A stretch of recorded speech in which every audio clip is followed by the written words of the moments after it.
할 수 없지만 또 하나님 제 힘과 능력으로 할 수 없지만 또 하나님께서 이렇게 간증하게 해주신 걸 감사하게 생각하며 순종하는 마음으로 썼습니다.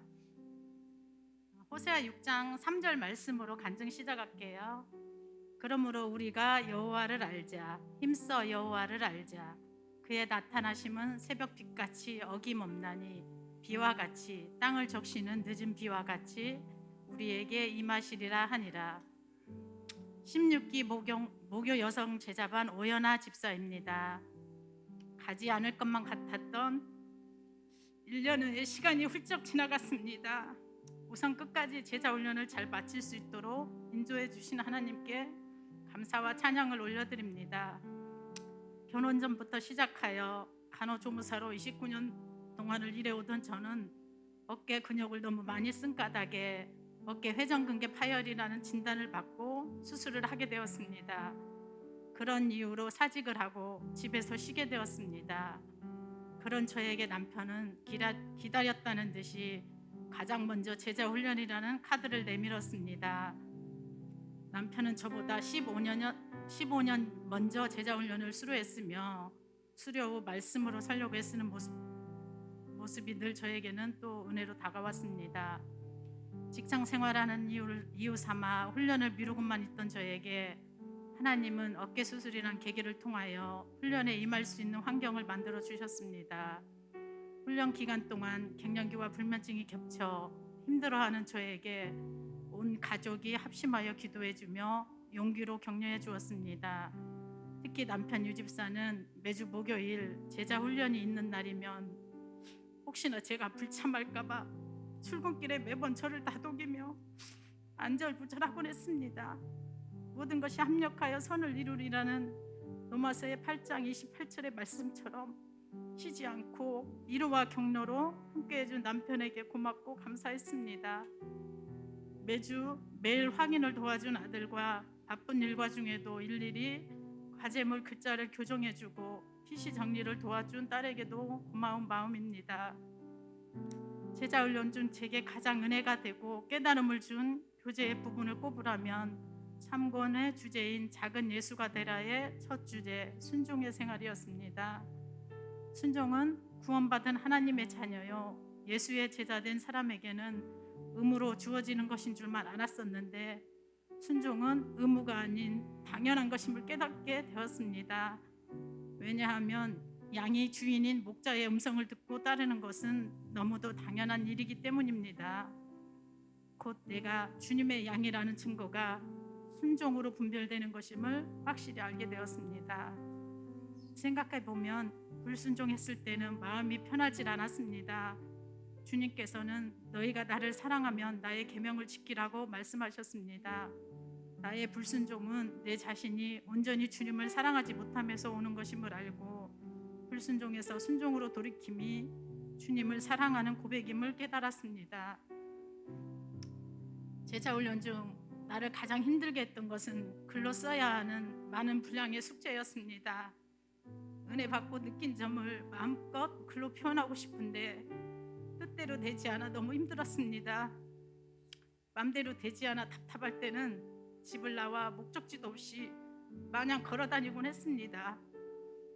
몸으로 하는 봉사는 얼마든지 해내겠는데 마음을 글로써 제대로 표현할 수 없다는 것은 답답함을 넘어 좌절감도 주기도 해서 중도에 포기하고 싶은 마음도 여러 번 들었습니다.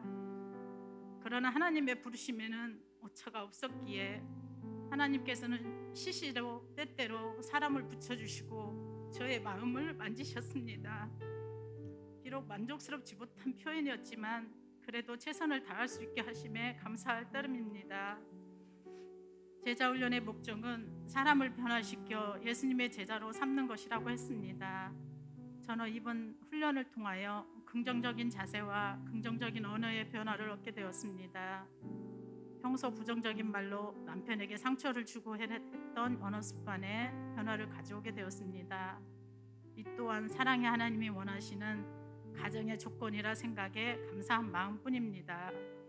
또한 큐티 훈련을 통해 말씀 속에서 역사하시는 하나님의 숨은 뜻을 발견해내는 경험을 하게 되었습니다. 말씀 한 줄에도 헛된 것이 없음을 새록새록 알아가는 귀한 체험이었습니다. 특히 매주 암송하는 두 구절의 말씀은 짧지만 깊은 은혜로 다가왔습니다. 말씀을 먹는다는 것이 이런 것이구나라는 깨달음을 얻게 되는 시간이었습니다.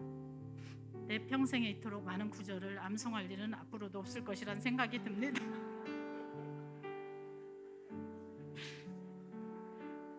이런 말씀의 씨앗이 마음에 심겨짐으로 말씀에 순종하겠다는 결단과 다짐이 생겨남도 저에게 생긴 변화입니다.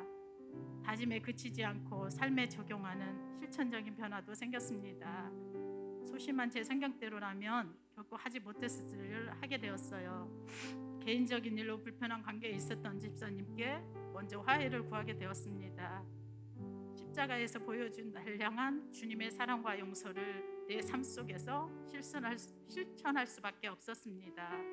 그것이 제자 훈련을 통해 깨달은 것이었기에 실천할 수 있었습니다.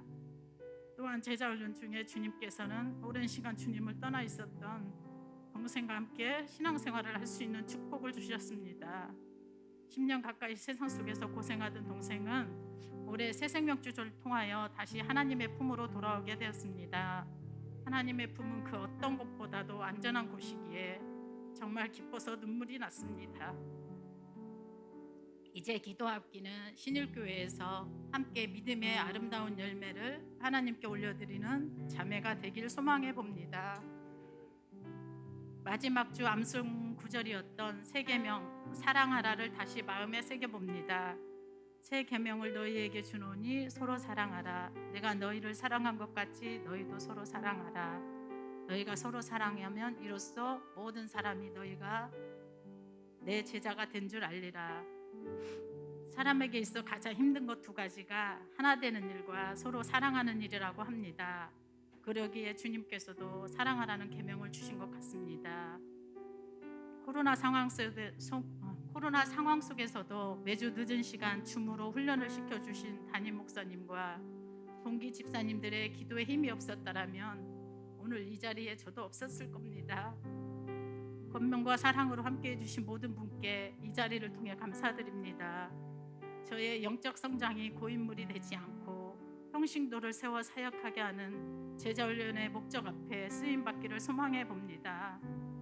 부족하고 연약하지만 예수 그리스도의 제자가 되어 하나님을 더욱 사랑하고 이웃을 사랑하며 제가 가진 찬양의 은사와 목자의